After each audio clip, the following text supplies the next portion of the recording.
The January transfer window has just wrapped up, and unfortunately we didn't get any of the top deals, but we were the most active side. I mean, it does remain to be seen whether or not that's a good thing or not. I did make a lot of signings. Don't know how good they were, to be completely honest with you guys.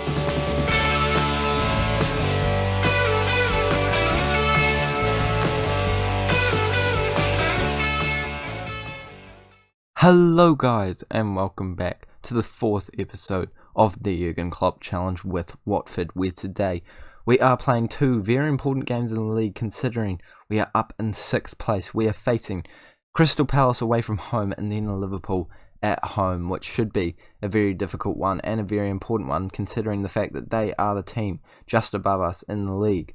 So, since last time out, I know what you guys all want to know. Who did I bring into the side? And I want, positive vibes only in the comment sections down below. I've made some dodgy choices, I'm not going to lie, but we're going to start with the out. So, first of all, we have managed to get rid of Tom Cleverley and who else? We got rid of Firmina, both players that I didn't feel like I needed, both players that I got a good amount for, as well as Andre Gray, who also went for, a little bit less than I maybe could have gotten, but he was on 70k a week, and I just can't be bothered with that amount. So I think the outs are relatively good. I don't feel like we needed those players, and we've also got Success going out on loan, as well as Messina, so those will be, become understandable based off the signings that we have made. If we go all the way down to the bottom, you can see who we've brought in, and there are a couple of very interesting ones. So Kieran Trippier being one of the main ones. I'm not sure if you guys saw him in the last episode, can't be bothered going back to check, but we have brought him in on loan from Atletico Madrid. I don't think it's the worst deal of all time. Got the option to buy in the future, but for now he's going to be a great starting right back. And also we have brought in that Brazilian player that I was talking about in the last episode, and he looks like a very tasty box-to-box midfielder, Mazzala. Not a single orange or red stat in there. That's because, I've edited it to make sure that there's no orange and red stats. I like to have this layout. I think it looks a bit better. But that's, of course, not the only signing we made, but he was the most expensive. Next, we have Mariano, who is a pretty good player from Real Madrid, coming in on loan, again with an option to buy. I think he's a very good option at striker, and he has already played, gotten an assist, 7.5 rating. Can't complain about that, but I'm not sure if he's going to always be starting for us, so it's good to only have him in on loan. We also brought in this Italian goalkeeper, who I was told was a lot better than this. But, a 2.5-star current ability with 4-star potential isn't bad at all. He's better than Foster, in my opinion, if you compare the two. So he will be starting for us, as well as the fact that he has a bit of potential. And, Foster is a little bit ancient. No offense, my friend. But I think he'll do a pretty good job for us. And considering the fact that we only brought him in for $6.75 million, not the worst piece of business I've ever done. But not that that's a really high standard. And these two down the bottom, this is where it gets a wee bit dodgy. You thought that this one was dodgy? No, these ones are the dodgy ones. Jordan Ibe, the flop from Bournemouth, has come into Watford for only $2.6 million. So my thinking is he could either grow and turn into a solid player, or we could sell him for maybe $5 million later in the future. So I feel like it's a win-win situation either way, but I am expecting it to not go well, to be completely honest with you. Again, my scouts did say he was going to be 3-star and 4-star potential ability, but I'm not aggravated about that at all. And we've also brought in Coziello, I think is how you say it. He also was meant to be 3-star and maybe even 4.5-star potential, but no, not quite, and that's all right as well. He provides a little bit more cover. Not a bad player at all, only 1.8 million, which honestly, in my opinion, is a steal for a man of his caliber. And a similar scenario to Ibe. If we do end up not liking him, we'll just sell him for a profit in the future. So I'm pretty happy with the overall transfer window. Please let me know what you think of it down in the comments. I know it was dodgy, but I do like to make money in this game, and especially with a long-term project, it is really important. We've still got a lot of money left in the bank account, $16 million. I tried to make a deal for Danny Olmo, and I've even made him upset, but, couldn't quite get that one over the line, of course, because we're using an old save for squads. We certainly don't have all the transfers like RB Leipzig and Danny Olmo, but since last time out, we've only played 3 games because I like to cover the transfer window straight after the end of it, but the 3 games weren't too bad at all. Started with a 2-1 away win to Burnley, which isn't bad, a 3-1 away loss to Manchester City where, we weren't too bad, but it's still not exactly as competitive as we would like to be. But 3-1 against City is not completely disrespectful at all. And then we managed to bring it back with another 3-0 win against Aston Villa at home this time, with some good goals from Deulofeu, Dawson and Sarr to get us ready for this game against Crystal Palace. And this is the team that we are going with for it. I don't know if I've actually set it up. Is this the team? Let's take a look. Yeah, that seems about right. I actually have set it up. Ibe and Coziello are both on the bench. Don't need them, so that shows how much I thought through those transfers. But I wouldn't be surprised if they make some appearances. We've got a solid bench overall, and I'm looking forward to jumping into this game. Hopefully we can come away with all 3 points. And Mariano seems to be doing pretty well off camera in that one game, so I'm sure that he can hopefully add to his tally of 1 assist in this game and maybe even get his first goal. But we're going to jump straight into it. You can see there that Crystal Palace side not looking as good as us. 5 at the back, very interesting formation this year. I've had some success with that, but not quite as much as I would have liked, and not enough to justify me playing with it as much as I have seen other teams play with it this year.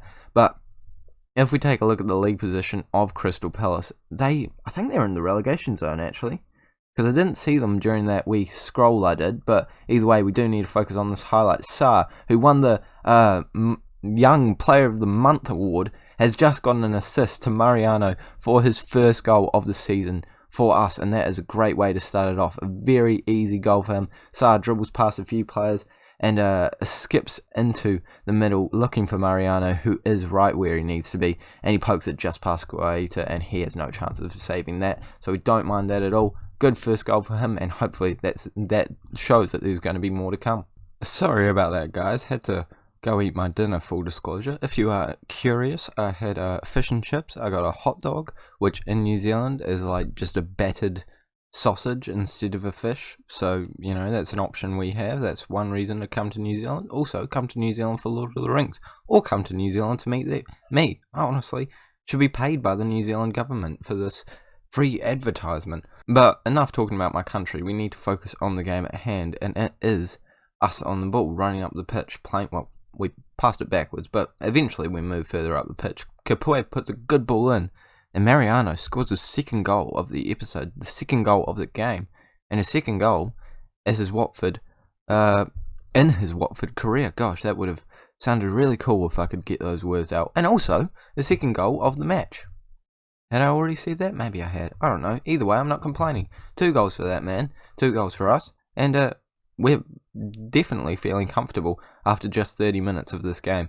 Can he get a hat-trick in this game? That would be brilliant for him. But I'm not too sure if he'll be able to get one into the back of the net once again.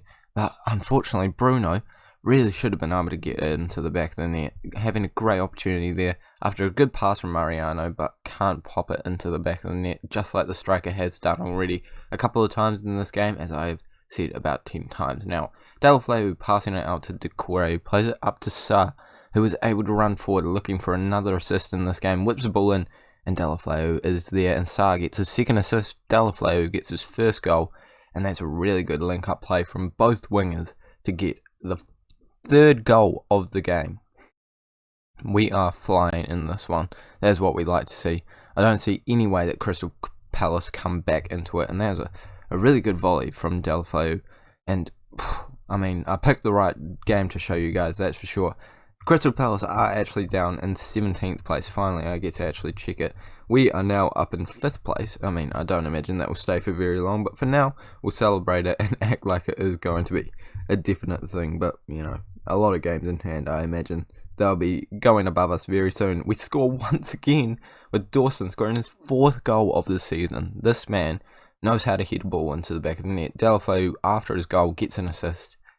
And wow, I think those January transfers that I did have had a part to play in this. I think that signing Ibe and the other guy, Cosciello, I can't remember honestly, have created a great opportunity for us to excel. You know, they've made the players realise they're replaceable and they want to perform well so that they don't get replaced. Honestly, it's genius. I should have thought about it earlier, but they are actually coming back at us.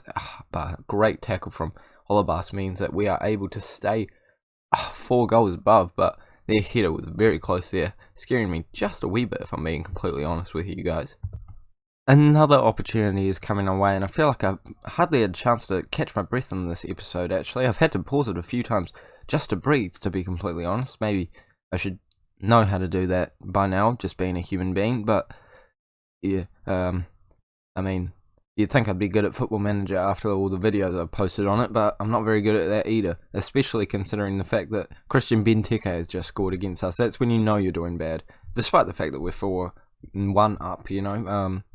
Benteke is not exactly a clinical striker these days, but I'd love to see him go back to his full strength. He was awesome for Aston Villa back in the day, and awesome on FIFA 14. Let me know down in the comments if there were any FIFA 14 players. I'm getting a little bit nervous now, actually. I think it's time for a tactical change.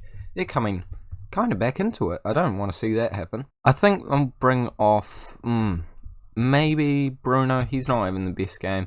Actually, he's never really having the best game. I'm not feeling enthusiastic about him, to be completely honest. He hasn't really been amazing since starting for the squad, but you know, he's always got time to improve. He's a young man and he's Brazilian, so coming into a new country, it's a little bit scary, and I can understand that, you know. I can respect that. I'll give him some time. I'll definitely keep playing him for the time being, because a bit like Decore, you know, he shows that he has the statistics to really play well in this position, but it's just not converting right now on the pitch, unfortunately. But I tell you who is converting well on the pitch today, and that is Mariano. Very happy with him in this episode, doing awesome, backing me up, and actually showing that maybe my signings weren't too bad after all. Kapue coming at us now. Well, not at us, he's in our team. Intelligent stuff there from me. Pereira, the substitute, linking up to Juanma, also a substitute, into Deulofeu, who can't quite get his ball into the middle, and now Benteke storming forward, playing it out to their right back, but we make a tackle, can't get it back though, they're still coming at us. Oh no, guys, they've played it back to the goalkeeper. We all know what that means.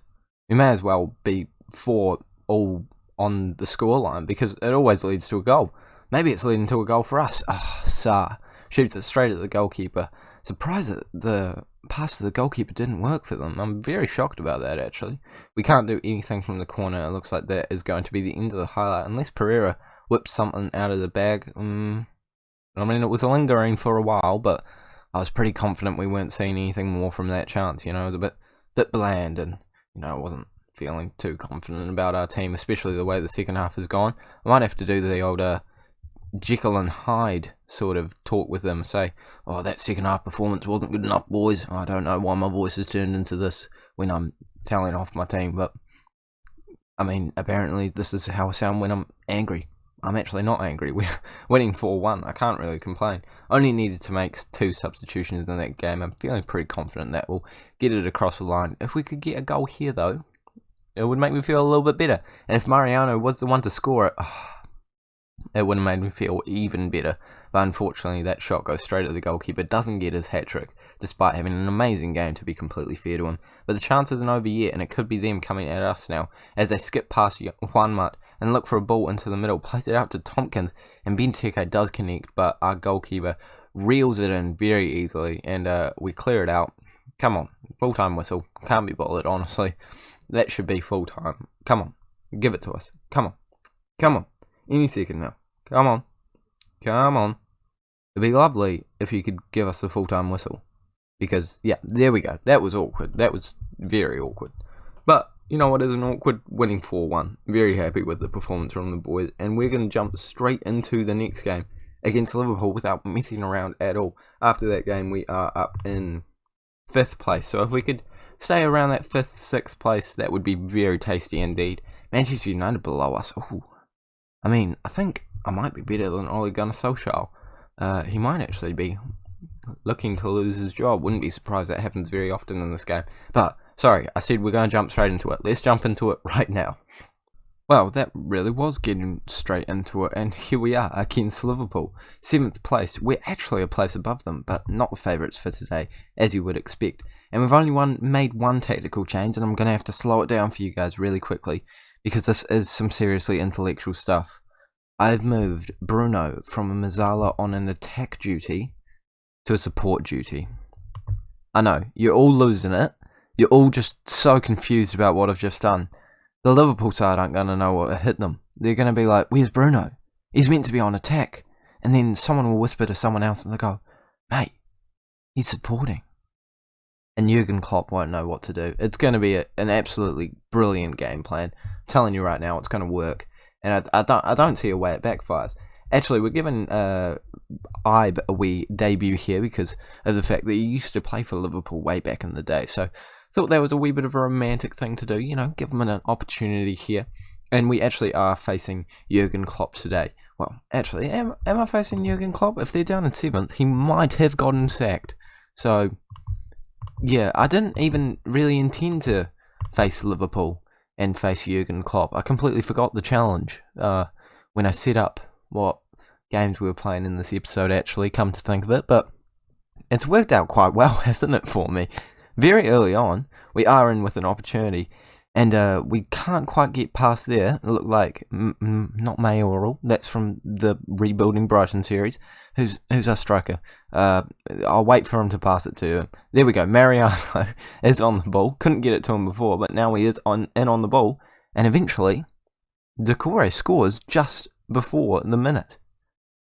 And, I mean, he hasn't done a single thing all season, but that is one way to get yourselves into my good books. Winning 1-0 at home against Liverpool very early on. A terrible defensive effort by... who was that? I'm really curious to who that was, actually. Gomez. Shocking stuff. Doucouré has a great opportunity there. Somehow it counts as Mariano's assist. Shouldn't count, but I'm not complaining, am I? Bruno plays it forward, and we're in with another attack. Doucouré, the goal scorer, plays it back to Mariano, who did get the assist in the first move, trying to link up with him once again, but can't get it on.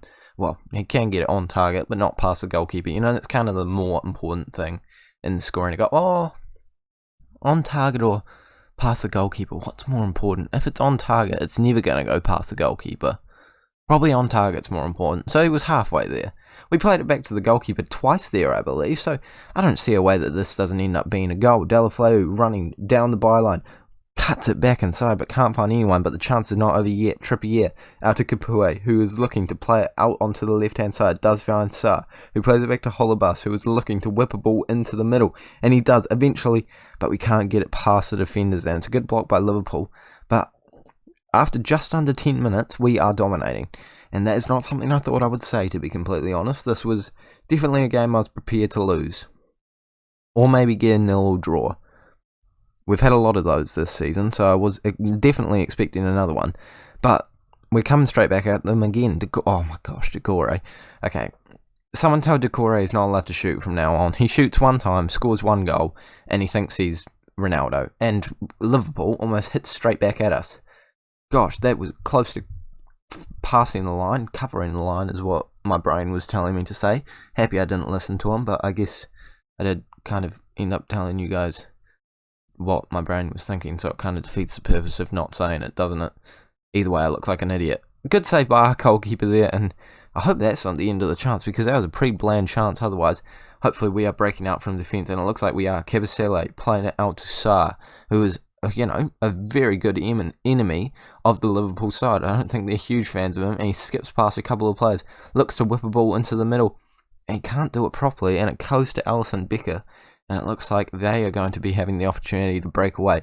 Good ball played out to Mane, and they are running down the left-hand side just as fast as Sarr. Mane whips a ball into the middle, and eventually Firmino gets the opportunity to hit it into the back of the net, but just like in real life, he can't find the bottom corner, he can't find the net, and he can't score a goal. It hits the post, luckily for us. But Liverpool are not done yet, and they are not going to be the type of side to lie over and just let this happen. They are coming straight back at us. Mo Salah plays it into... can't even bother be saying what happened there. Even my description of saying I can't be bothered to what... Okay, my English isn't good. Let's reset.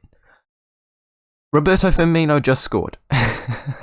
after I was insulting him, he has definitely made me look a right mug, and he scored. And he's actually scored 16 goals this year, so I look like an idiot, don't I? I think it definitely was a case where Football Manager was listening and were like, yeah, let's make Raxo FM look like even more of an idiot than he normally does in his videos, because that'd be funny. We have an opportunity there. Well, it wasn't actually much of an opportunity. Alisson got to it straight away. It's now Liverpool's opportunity as Mohamed Salah runs through, and Firmino. I should have never judged him.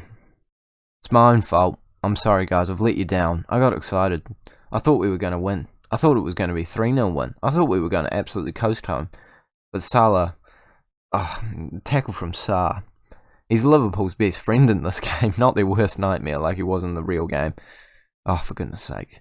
We're going to go into halftime very disappointed to be 2-1 down. But, I mean, we have fought well, but I have to say, I'm not impressed with the performance, and we're going to just have to jump straight back into it. Hopefully we can see a little bit more from my amazing technical genius of moving Bruno to Amazala on support. He hasn't done anything. 6.5 rating, not exactly what we want to see. Oh my god, they're even playing Lallana. They're taking the absolute mick now, aren't they? Gosh, they're confident, aren't they? Oh, Firmino. Oh, thank goodness. I don't think I could have handled another goal from that man. Actually, Lallana was starting. How are we not winning this? I'm baffled by this. We clear it out, and please tell me it goes to one of our players. No, Gomez gets onto it, and they're coming straight back at us. They've really found their touch now, and they are looking confident on the ball. Rogerson tries to put a ball in, but Sarr quickly is able to run away. He's got the lightning speed just like Mane does for Liverpool. But he doesn't have quite as much dribble, footwork, skill in general, so he loses it there. But luckily, we have a couple of players that know how to win a ball back. And Deulofeu comes to the byline. Oh, Mariano. That's not how you say it. I've forgotten how to pronounce his name. No, that's Mariano. I'm going with that. He's missed an absolute sitter right in front of the goal. He should be doing better, let's all be honest there. He is our star striker, and he's been in great form. Well, by great form, I mean he scored 2 in the last game, which can't be too bad. And he can't score that. It's very disappointing. But Sarr tries to get us back onto level terms there, and he almost does. He forces a great save from Alisson Becker, to be completely fair to him. But again, we're just not doing quite enough, and I think it is time to make a substitution. And it probably is going to be, accepting the fact that my technical genius did not quite work out, honestly. I just don't think the game of football was ready for that kind of tactical move, and you know, I think my genius is just beyond my time, unfortunately, and that is the sad reality. And sometimes you got to go back to what was working before. You know, maybe in 50 years' time they'll catch on to how good that tactic was, but not today, unfortunately, not today. And we do bring Pereira on. Hopefully he can do something. Well, he gets a yellow card straight off the bat. Deulofeu almost scoring there. Again, if you guys haven't watched me for a while, I tend to completely ignore what's happening in the game for the sake of completely random topics that I enjoy talking about, just because I am a weird person like that. We're going to bring Ibe on. Don't know if that's the most intelligent decision I've ever come up with, but we're doing it. And again, that's something that you'll learn to love about me. Hopefully. Fingers crossed. I feel like maybe we should make another substitution. And you know what, it can be Kabasele coming off for Cathcart. Get a little bit more solidity in that defence. Bit of fresh legs. You know, they're a very pacey side, so we want to make sure that we're ready and able to cope with everything that they throw at us. And they are on the attack right now. I imagine it's leading to nothing, because, you know, we always see stupid highlights after you make a tactical change. But I was correct. So, again, my genius knows bounds. And we only have another few minutes, so we're going to go onto an attacking mentality for the last few. Maybe even say push. No, again, my fingers aren't fast enough, and full-time whistle goes before I could even make the shout. I'm not happy with the performance, but I'm not really disappointed. It's my own fault. I shouldn't have been talking about Roberto Firmino. I shouldn't have been so cocky, but we're doing the episode in 7th place, which isn't bad at all. And I've just realised that we already have more points than Watford do in real life. Well, obviously, they're relegated in real life, so you'd expect that. But after 25 games, we have about, I think it's something like 9 points more than they do have in the actual season. So we're doing well. We're certainly moving in the right direction, and 7th place, I think best of the rest would be a very realistic and good goal to reach for this year. But, obviously Europe is what we would love to have, but might not happen. But that is where we're going to end this episode, and I think if I say "but" one more time, I might get demonetized for the amount of, marginal words that are in this video. But that is, oh my goodness, it's just instinctive now. That is where we're going to end it. Thank you guys so much for watching. Make sure to like and subscribe if you haven't already, and don't miss the next episode, which should be out very, very soon. We're going to simulate a couple of games off camera. Well, where will we come back? Probably sometime around this Arsenal game, and check out what's going on in the league. Maybe we'll cover Chelsea and Arsenal. They seem like 2 good games, but who knows? It depends on how I'm feeling. Thank you guys so much for watching once again, and I'll see you all later.